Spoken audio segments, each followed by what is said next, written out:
It's me, Kathy. I'm broadcasting from my closet so no one can hear me. I posted a video of this woman she was broadcasting from her closet, and she was really funny, but I thought, oh, honey, I said, you have no idea. I said, I've been at stay-at-home orders with my ex-husband and a 30-something-year-old man from Bosnia. So I thought I just have to do this video and I hope this woman sees it because no one would believe it. Now, my ex is in transition, as I like to call it, but he's kind of having a rough time, so he's pretty miserable most of the time. And he gets up in the morning and he sits down with a cup of coffee on the couch. And I usually give him 5-10 minutes, and then next thing you know, sure enough, here it comes. The last one I remember is he was saying, I can't believe they don't have better cameras set up in these homes that they're broadcasting from. The quality is so bad. And I just looked at him and I said, are you kidding me? And I had this vision of them pushing these great big cameras down the sidewalks of New York City to try to get them into people's places. And I'm like, oh my gosh, why would you even think something like that? But anyway, he's a mess. And he said the other day, he came home from Harris Teeter, and he says, I don't know why they have those registers set up like that. You never know which side you're going to walk up to. He said, so I asked the manager. I said, I asked her and why they designed them this way, and she said, oh, I'm not sure, but I'm sorry. He said, can you believe that's all she said? And I looked at him and I said, I'm pretty sure that manager of the Harris Teeter down the road wasn't on the consultation team. So she has no idea why it was designed that way. But anyway, when he was complaining the other day, I just put my hands up in the air and said, thank you, Jesus, that I'm no longer married to that man. Now that brings me to Samir, the Bosnian man. He's been with me for quite some time, and let me backtrack a little because some of you may not know that I rent out my 2 bedrooms. So my ex is in one and Samir is in the other. And he used to stay in his room most of the time. Half the time I didn't even know if he was here.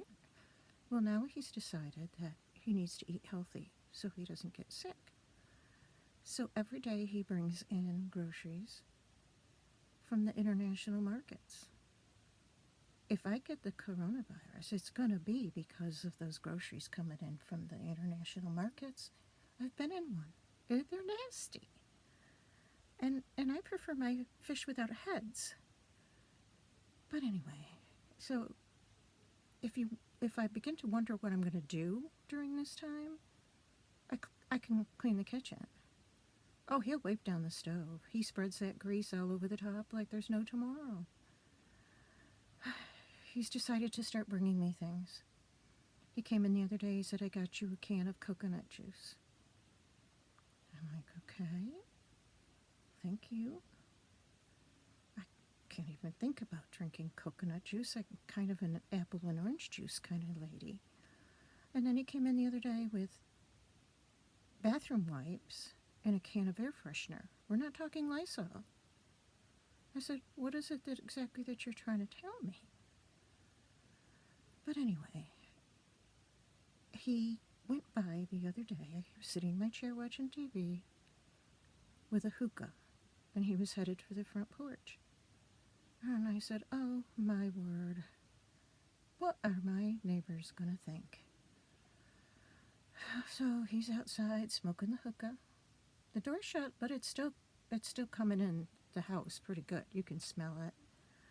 I thought, what am I going to do about this? And then I go in the kitchen, I notice there's a little white powder on my stovetop. And it's a glass top stovetop. And I take a rag and I wipe it off, and there's black soot all over my stove. So I clean that all up. Come to find out, he heated his hookah on the stove. So it has been interesting. I found some red stuff on the counter in one of my little bowls.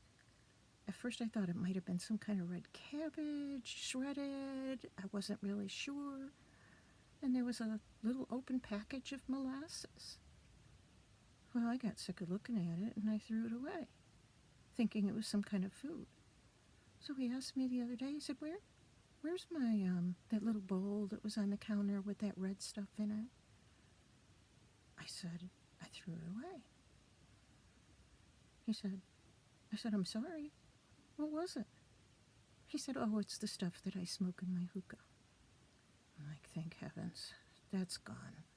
Then he said, well, that's okay, because it's really kind of inexpensive to replace it.